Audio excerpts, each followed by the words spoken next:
ना मैं किसी मस्जिद के पर बुलडोजर देख सकता हूं, ना किसी मंदिर पर बुलडोजर देख सकता हूं, ना किसी मुसलमान के घर पर बुलडोजर देख सकता हूं, ना किसी हिंदू के घर पर बुलडोजर देख सकता हूं।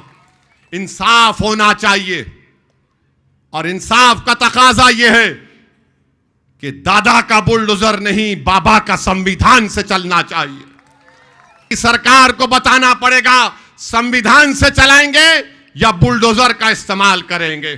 तो बताया नहीं, महानगर पालिका में कहीं पर भी नोटिस के अंदर ये बताया नहीं है। उन्होंने तो यही बताया है कि इस शहर के अंदर सिर्फ एक ही घर इलीगल बना हुआ था, उसको हम तोड़ने के लिए सुबह 4 बजे पुलिस को बुलाए हैं और सुबह 6 बजे है तो हमने जमींदोज करवा लिया। अब इस शहर के अंदर एक भी इलीगल कंस्ट्रक्शन नहीं है, उन्होंने बता दिया है उसमें। और अगर आप जो सवाल कर रहे हैं कि मतीन पटेल ने है तो निदा खान को ये दिया था करके, उसमें तो निदा खान के ऊपर अगर आरोप सिद्ध हो जाते हैं, मतीन पटेल के ऊपर आरोप सिद्ध हो जाते हैं तो आप कार्रवाई करिएगा उसमें। लेकिन आरोप सिद्ध होने से पहले ही आप पूरे शहर में ढिंडोरा पीटते रहे, ये दोषी है, ये दोषी है, ये दोषी। आरोपी और दोषी के अंदर फर्क होता है। पूरी फौज की फौज उनके घर को तोड़ने के लिए गई तो उन्होंने किसी तरह का कोई प्रतिकार नहीं किया, कोई विरोध नहीं किया, बल्कि उन्होंने उनके ऊपर फूल बरसाए। सही मानों में अगर देखा जाए तो ये फूल जो है वो कोई अधिकारी के ऊपर, पुलिस के ऊपर या महानगर पालिका के अधिकारियों के ऊपर नहीं बरसाए गए थे। ये अन्याय की जो अर्थी उठ रही है उस अर्थी के ऊपर उन्होंने फूल बरसाने का काम किए हैं। मैंने नहीं निकाला साहब, नहीं तो आप कंप्लेन करने वाले महानगर पालिका का दस्तावेज है जिसके अंदर उन्होंने खुद ने इलेक्शन कमीशन को भेजा है लेटर कि ये फला फला बंदे का इलीगल कंस्ट्रक्शन है, और हमने जाके स्पॉट इंस्पेक्शन किए, हमारी रिपोर्ट के अंदर ये टोटली इलीगल कंस्ट्रक्शन है, नाले के ऊपर बना हुआ है, हम इलेक्शन कमीशन को भेज रहे हैं, इसकी सदस्यता रद्द करो। तो उसकी सदस्यता 2 महीने से इस वजह से रद्द नहीं की। हम प्रशासन को एक सवाल ये करना चाह रहे, क्या शहर के अंदर एक ही घर है? आपने नोटिस में कहीं पर नहीं लिखा है कि चूंकि उसने ये काम किया था नासिक के मामले में इस वजह से हम गिरा रहे हैं। आपने कहा है कि नहीं, अनऑथराइज्ड इलीगल कंस्ट्रक्शन है इसलिए हम गिरा रहे हैं। तो हम प्रशासन से यही सवाल करना चाहते हैं कि शहर के अंदर सिर्फ एक ही घर है, और हम अदालत से, ऑनरेबल हाई कोर्ट से विद ड्यू रिस्पेक्ट, पूरे सम्मान के साथ हम एक सवाल करना चाहते हैं। भरी अदालत के अंदर ये जब चर्चा हो रही थी तो सुप्रीम कोर्ट का ऑर्डर है, सुप्रीम कोर्ट के ऑर्डर के अंदर ये कहा गया है कि 15 दिन का टाइम दिया जाए जिसका भी अनऑथराइज्ड कंस्ट्रक्शन है जिसको गिराना है करके। और ये ऑर्डर किसने दिया था? 2024 के अंदर ये ऑर्डर की कॉपी है। RS गवई साहब जो सुप्रीम कोर्ट के चीफ जस्टिस थे, उन्होंने ये 2024 के अंदर ऑर्डर दिया जब योगी साहब धड़ाधड़ JCB लेकर जाके गिरा रहे थे। तब एक सवाल ये हुआ था फिर अदालतों की जरूरत क्या है। और गवई साहब ने जब ये घरों को तोड़ने की बात आ रही थी कि बुलडोजर से, तो उन्होंने इस जजमेंट की शुरुआत जो है एक कविता से की थी। प्रदीप की लिखी हुई एक कविता है, BR गवई ने जजमेंट की शुरुआत है तो ये कविता से है। देखिए कविता क्या कहती है।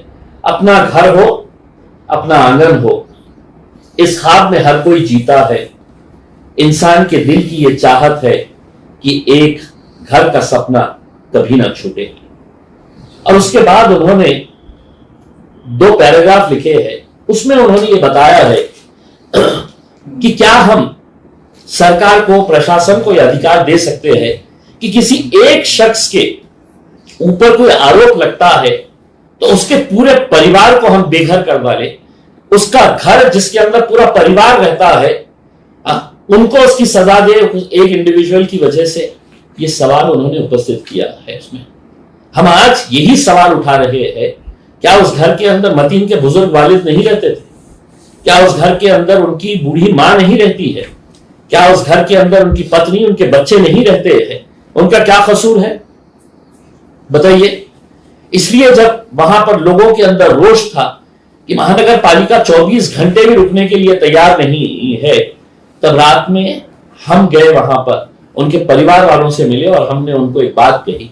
और मैं उन तमाम देशवासियों की तरफ से ये बात उनको कही है कि एक घर आपका गिराएंगे, आपकी हिम्मत नहीं गिराएंगे।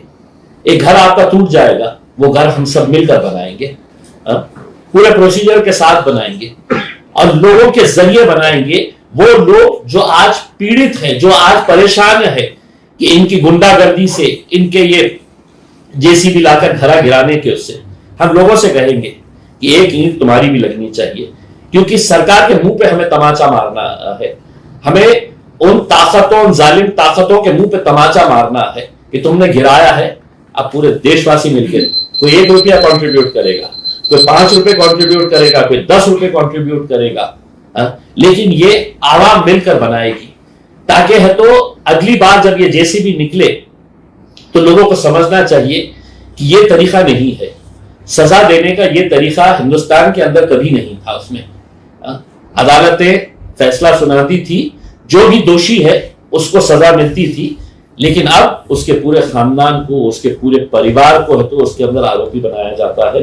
तो हम उसकी निंदा करते हैं। उनके ऊपर उन्होंने जो भी टेररिस्ट के बारे में ये बताए हैं, उसमें संजय सिरसाट ने अंग्रेजी में अर्बन टेररिस्ट लिख के बताना, अर्बन टेररिस्ट कैसा लिखते हैं करके, सिर्फ उन्होंने टेररिस्ट की स्पेलिंग क्या है करके उन्होंने ये बता देना। ये हमारा दुर्भाग्य है कि ऐसे लोग हमारे पालक मंत्री बने हैं करके। उसमें आरोप लगाने के लिए तो कुछ भी हो सकता है। अब इनके बोलने के ऊपर क्या मैं अर्बन टेररिस्ट हो गया हूं करके उसमें, तो जिसकी जैसी घटिया सोच है उसके मुंह से है तो ऐसा ही जहर निकलने वाला है इसमें। और एक घटिया किस्म का आदमी जिसने इस शहर के अंदर से भ्रष्टाचार किया है, उसको ऐसा लगता है कि ये मामले के अंदर कहीं ना कहीं से इम्तियाज जलील को घसीट के लेकर आए करके उसमें हर 3 घंटे के बाद मीडिया वालों को कॉल करके इम्तियाज जलील, इम्तियाज जलील, इम्तियाज घर का दरवाजा रात में सोते वक्त खट हो रहा है तो नींद में से उठ जा रहा है कि इम्तियाज जलील आया है करके उसमें। तो इतना खौफ इसलिए है कि मैंने जब आरोप लगाया था तो सिर्फ आरोप नहीं लगाया था, ऐसे बड़े बड़े फाइल्स लेके जाके डीजी एंटी करप्शन को दिया था, सीबीआई के डायरेक्टर को मिलकर दिया था। उसमें क्यों नहीं कार्रवाई हुई? इसलिए कार्रवाई नहीं हुई कि हुकूमत में जो बैठे हैं चोर चोर मौसे भाई। मैं इनके बोलने के हिसाब से तो फिर मेरा एक ही विनती है सरकार से कि अदालत बंद कर दे और इनको काला कोट पहना के बिठा दे, यही फैसला करेंगे। अदालत के अंदर है तो आपको है तो शपथ लेनी पड़ती है कि मैं जो भी बोलूंगा सच बोलूंगा करके। उसमें ये झूठों के बोलने के ऊपर, ये बेईमानों के बोलने के ऊपर, इनके ऊपर मैंने है तो प्रतिक्रिया देनी चाहिए करके। उसमें पुलिस अपना काम कर रही है, पुलिस अपने लेवल के ऊपर जो कार्रवाई करने का है वो करेगी, हम पुलिस को जवाब देंगे करके। उसमें ये लोगों को हम जवाब देंगे। जलील राक्षस आहे, निजामाची अवतार आहे, मतींच्या जबाबनुसार ते जेलमध्ये जाणार शिरसाट। स्वप्नामधून हे राक्षस येऊ लागले त्याचे सकाळी, संध्याकाळी, दुपारी। मला फक्त हे सांगायचे आहे, सिरसाट साहेब पालक मंत्री आहे, तुम्ही जिल्ह्याचे पालक मंत्री, थोड़ा संभालो अपने आप को। गर्मी बहुत है, नींबू पानी पियो, ठंडा बर्फ डाल के नींबू पानी पियो। मुझे मालूम है तो तुमको नींबू पानी पसंद नहीं आता है, कुछ और भी पीना है तो विदेशी पियो। देसी पिएंगे तो ऐसे ही बड़बड़ करते रहेंगे।